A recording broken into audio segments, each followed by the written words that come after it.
Chers auditeurs et auditrices, bienvenue dans notre journal de 8 heures, voici les grands titres. À l'approche de l'élection partielle de la circonscription numéro 18, Tania Joll, jeune candidate du mouvement patriotique, partage son opinion sur la participation des jeunes en politique dans ce journal. Nous sommes aussi dans la période des élections à l'université de Maurice. Jusqu'où sont les étudiants prêts à aller afin de gagner aux élections?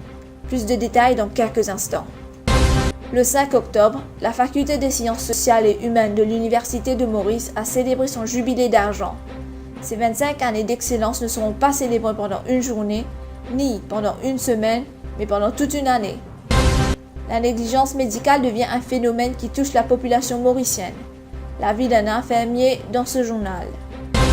134 morts sur la route depuis le début de l'année, le cauchemar n'est pas près de s'arrêter.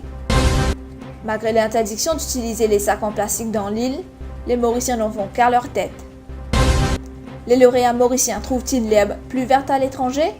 C'est ce qu'on va voir dans ce journal. La tradition s'est installée. L'énième édition du Diwali Show a eu lieu à l'université de Maurice dans la soirée du 27 octobre.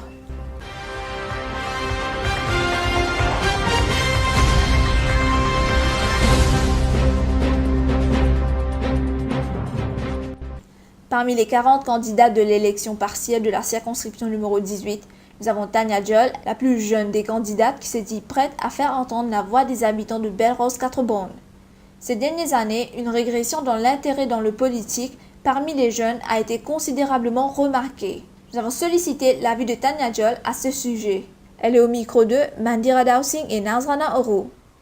Intéressement à la politique très jeune, donc c'était à travers justement Amnesty International. Après quand on arrive là pour choisir une filière pour une étude universitaire, on choisit sciences politiques, on continue là-dedans et en 2012 on posé comme candidat municipal, on élu et on continue après en sciences politiques à l'université de Maurice. Là on décide mon engagement dans une élection qui amène au Parlement. En fait il y a beaucoup de jeunes intéressés, mais malheureusement dans le parti politique, quand vous gagnez un jeune, je ne pas montrer l'aspect positif et intéressant de la politique. Je montrer l'aspect négatif. Donc, beaucoup de jeunes se recrutent dans les jeunes du parti politique pour faire une attaque contre l'adversaire sur Facebook, pour faire une diffamation. C'est un jeune qui est intéressé.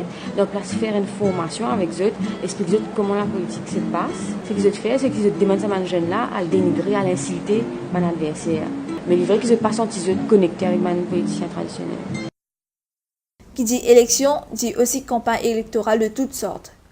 Les campagnes ont déjà débuté à l'université de Maurice. Mais comme chaque année, cet événement compte pas mal de victimes d'intimidation. Reportage de Merin Anwar.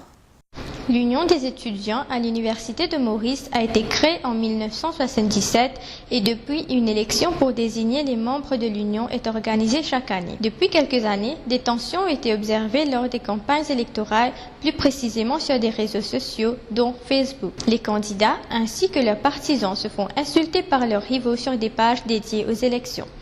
Nelvin Kouchmagui, un ancien étudiant à l'université et ancien membre de l'Union des étudiants, exprime son mécontentement envers ce genre d'acte car cela ne fait que nuire à l'image de l'université et à celle de l'Union.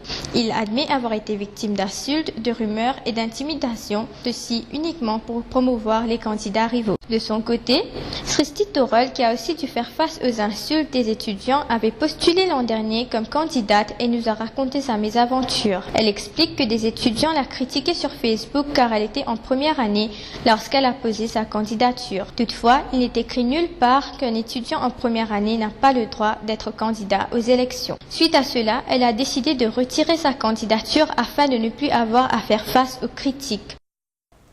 Afin de célébrer le 25 ans de la faculté des sciences sociales et humaines, des activités seront organisées pendant toute l'année.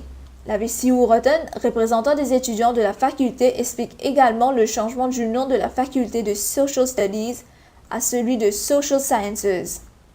C'est la première fois que nous faisons le gathering à un niveau aussi grand, que nous tenons 180 élèves. Et sans oublier, nous commémorons le 25e anniversaire par sa décoration en fleurs. Mais le DIN tient une chose plus grande que faire. L'Itionville rebaptise le nom même. Depuis les études sociales à faculté des sciences sociales, avec aussi un actual science et tout.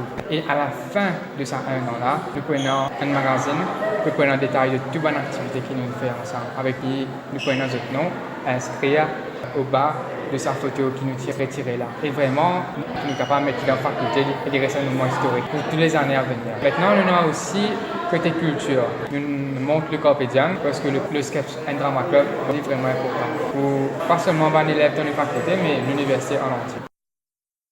Les enquêtes ouvertes par le Medical Council pour faire la lumière sur des cas de négligence médicale allégués sont actuellement au nombre d'une 50aine.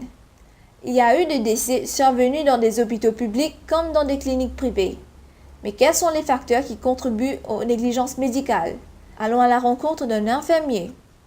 Capable de un patient qui mal donne explication à un médecin. Et un médecin mal comprend. Une histoire qui patient donné et là il mal comprend sa histoire là et le docteur a pas réussi qu'on so signes et symptômes qu'il a gagné de direction différent et il mal donné ce médicament. Il y a une guidance directe devant un médecin qui mal assesse patient et il y a une comment de casualty à l'hôpital Victoria même où était n'importe qui est où aller et casualty bondé avec une personne. Le docteur bien faire vite libérer casualty. Quand il fait vite, il rate beaucoup. Et signes et symptômes qui, quand il bien assesse malade là, il y a un docteur qui pas demande une personne malade, est-ce qu'ils sont allergiques avec tel médicament ou un antibiotique. Et là, le fait qu'il patient ne pas connaître qui médicament je vais prendre, capable allergique avec ce médicament là, et là, il devient grave après. Et puis, dans la salle, comme vous connaissez, un infirmier qui travaille, arrivé, qui dans place de donner médicament à patient X, je donne ce médicament là à patient Y,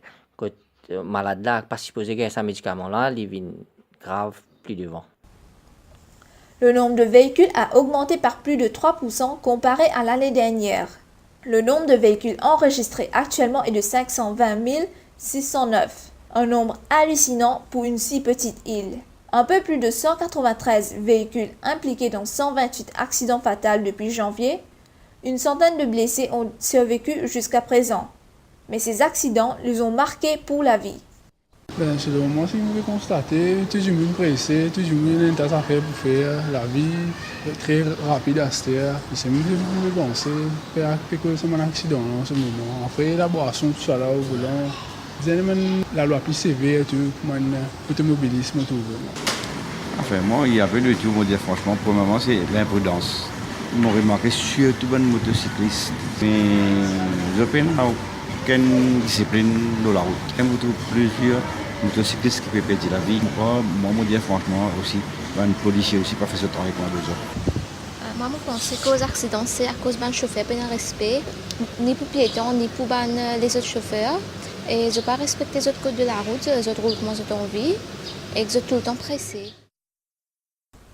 En janvier 2016, la loi contre l'utilisation des sacs en plastique fut instaurée à Maurice.